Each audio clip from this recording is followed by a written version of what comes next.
BJP MP DK Aruna ఇంట్లో చొరబడిన వ్యక్తిని పోలీసులు అరెస్టు చేశారు. నిందితుడు ఢిల్లీకి చెందిన అక్రమ్గా గుర్తించారు. నిందితుడిని వెస్ట్ జోన్ డీసీపీ జూబ్లీహిల్స్ పోలీసులు విచారిస్తున్నట్టు తెలుస్తోంది. జూబ్లీహిల్స్ రోడ్ నెంబర్ 56లోని ఎంపీ అరుణ ఇంట్లోకి దొంగ చొరబడ్డాడు. 2 చేతులకు గ్లౌజులు, ముఖానికి మాస్క్ ధరించాడు. ఇంట్లోని కిచెన్, హాల్ పరిసర ప్రాంతాలన్నీ కలయదిరిగాడు. సీసీ కెమెరాలు ఆఫ్ చేసి కిచెన్ విండో తొలగించి ఆగంతకుడు లోనికి ప్రవేశించాడు. గంటకు పైగా ఇంట్లో కలయదిరిగాడు. దీంతో కుటుంబ సభ్యులు ఆందోళనకు గురయ్యారు. వెంటనే డీకే అరుణకు ఈ విషయాన్ని చేరవేశారు. డీకే అరుణ అప్రమత్తమై విషయాన్ని సిబ్బందికి తెలియజేయగా సిబ్బంది జూబ్లీహిల్స్ పోలీసులకు ఫిర్యాదు చేశారు. ఈ ఘటనతో తన భద్రతపై డీకే అరుణ అనుమానాలు వ్యక్తం చేశారు. అటు సీఎం రేవంత్ రెడ్డి సైతం డీకే అరుణతో ఫోన్లో మాట్లాడి భద్రత కల్పిస్తామని హామీ ఇచ్చారు. ఈ నేపథ్యంలో నిందితుడిని పోలీసులు అదుపులోకి తీసుకున్నారు.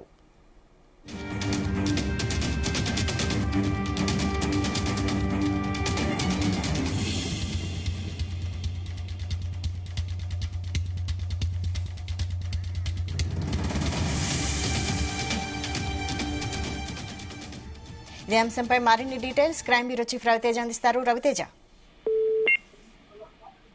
BJP Mahbubnagar MP DK Aruna ఇంట్లో అగంతకుడు చొరబడి దొంగతనానికి ప్రయత్నించినటువంటి కేసులో పోలీసులు పురోగతి సాధించినట్లు తెలుస్తోంది. ఒక దుండగుడు రోడ్ నెంబర్ 56 లో ఉన్నటువంటి డీకే అరుణ ఇంట్లోకి చొరబడి చేతులకు గ్లౌజులు వేసుకొని, మొహానికి మాస్క్ వేసుకొని, ఆనవాళ్లు దొరకకుండా తగిన జాగ్రత్తలు తీసుకొని గంటన్నర పాటు డీకే అరుణ ఇంట్లో తిరిగి సంచరించినటువంటి వ్యక్తిని పోలీసులు గుర్తించి అదుపులోకి తీసుకున్నట్టుగా తెలుస్తుంది. అతను అక్రమ్ ఢిల్లీకి చెందినటువంటి వ్యక్తిగా పోలీసులు మొదటి నుంచి అనుమానం వ్యక్తం చేయడము, ఆ అక్రమ్ ని పోలీసులు అదుపులోకి తీసుకొని గతంలో ఇతను హైదరాబాద్ పాత బస్తీలు, ఢిల్లీతో పాటు అనేక చోట్ల దొంగతనాలకు పాల్పడ్డాడంటూ కూడా పోలీసులు అతని ట్రాక్ రికార్డ్ అంతా కూడా బయటికి తీస్తా ఉన్నారు.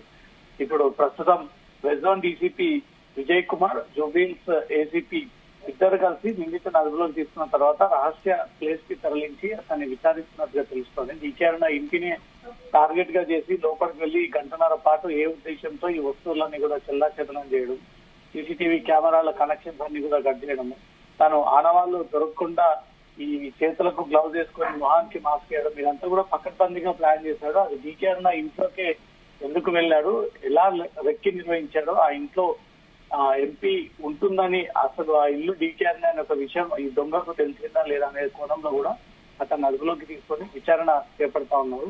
ఇంట్లో ఇప్పటి వరకు అయితే ఎలాంటి వస్తువులు అయితే పోలేదు. గంటన్నర పాటు ఈ దొంగ ఇంట్లో సంచరించి అనేక చోట్ల అటు ఇటు తిరిగి వస్తువులన్నీ కూడా చెల్లాచెదురుగా చేశాడంటూ కూడా డీకే అరుణ అఫీషియల్ గా మీడియాతో కూడా మాట్లాడడం జరిగింది. పోలీసులకు కూడా ఒక ఫిర్యాదు అందించింది. పోలీసులు ఇచ్చినటువంటి ఫిర్యాదు ప్రకారంగా కేసు నమోదు చేసుకొని స్పెషల్ టీమ్స్ ని ఆపరేట్ చేస్తూ నిన్న తన దొంగతనం చేసిన తర్వాత ఏ ప్రాంతం వైపు వెళ్లాడంటూ కూడా పోలీసులు విచారణలో భాగంగా ఇన్వెస్టిగేషన్ చేయడంతో అతను హైదరాబాద్ పాత బస్తీ వైపుగా వెళ్లాడు, నాంపల్లి రైల్వే స్టేషన్ మీదుగా అంటూ మాత్రం పోలీసులు గుర్తించి ఆ పాత బస్తీలో ఉన్నటువంటి అక్రమ్ ని అదుపులోకి తీసుకొని ఇంతకు ముందే వెస్ట్ జోన్ డీసీబీ కార్యాలయానికి తీసుకొచ్చారు. వెస్ట్ జోన్ డీసీబీ కార్యాలయంలోనే అక్రమ్ ని పోలీసులు అదుపులోకి తీసుకొని విచారణ చేపడుతూ డీకే అరుణ ఇంట్లో దొంగతనం చేయడానికి గల ప్రధాన కారణాలు ఏంటి, ఆ ఇంటిని ఎందుకు రెక్కి చేసి ఆ ఇంట్లో దొంగతనానికి పాల్పడేటువంటి ప్రయత్నం చేస్తారంటూ కూడా వివరాలను కూడా సేకరిస్తా ఉన్నారు.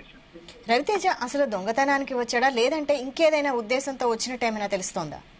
ఏ ఉద్దేశంతో డీకే అరుణ ఇంట్లోకి చొరబడ్డాడు అనేదంతా కూడా పోలీసులు ఆ వాస్తవాలను కూడా వెలికి తీయాల్సి ఉంటుంది. దొంగతనానికి వచ్చినట్టయితే దొరికినటువంటి వస్తువులని కాకుండా ఇంకేదైనా ఎక్స్పెక్టేషన్స్ కోసం వచ్చి తన విలువైనటువంటి వస్తువులను ఏదైనా తీసుకెళ్దామంటూ లోపలికి వచ్చాడా, లేదా ఎవరైనా వ్యక్తులని టార్గెట్ చేసి ఇంట్లోకి వచ్చి బెదిరించే ప్రయత్నం చేశాడా? దొంగతనానికి వచ్చినట్టయితే వస్తువులని తీసుకెళ్లకుండా ఖాళీగా వెళ్లడంపై మాత్రం డీకే అరుణకు కొన్ని అనుమానాలు ఉన్నాయి. రాష్ట్ర ముఖ్యమంత్రితో కూడా డీకే అరుణ ఈ విషయాన్ని తెలియజేస్తుంది. తనకు తన ఇంటికి భద్రత అదనంగా పెంచాలని, తనకు ప్రాణహాని ఉంది, రిటర్నింగ్స్ ఉన్న నేపథ్యంలో తనకు సెక్యూరిటీని అదనంగా ఏర్పాటు చేయాలంటూ కూడా డీకే అరుణ ఈ విషయాన్ని రాష్ట్ర ముఖ్యమంత్రికి ఫోన్ లో తెలియజేయడంతో రాష్ట్ర ముఖ్యమంత్రి పోలీస్ శాఖకు ఆదేశాలు జారీ చేసి డీకే అరుణ ఇంట్లో జరిగినటువంటి దొంగతన ఎపిసోడ్ కి సంబంధించి ఎవరైతే నిందితులు కారకులు ఉన్నారో, వెనక నుంచి ఎవరైనా ఆపరేట్ చేస్తున్నారో వాళ్ళందరినీ కూడా అదుపులోకి తీసుకోవాలంటూ కూడా పోలీస్ శాఖ ఈ కేసుని సీరియస్ గా తీసుకొని స్పెషల్ టీమ్స్ ని ఏర్పాటు చేసి ఈ ఇంట్లో చొరబడి అక్కడి నుంచి నాంపల్లి మీదుగా ఓల్చేటికి పారిపోయినటువంటి అక్రమ్ ని గుర్తించి అతన్ని అదుపులోకి తీసుకొని విచారణ చేపడతా ఉన్నారు. Okay, thank you Raviteja.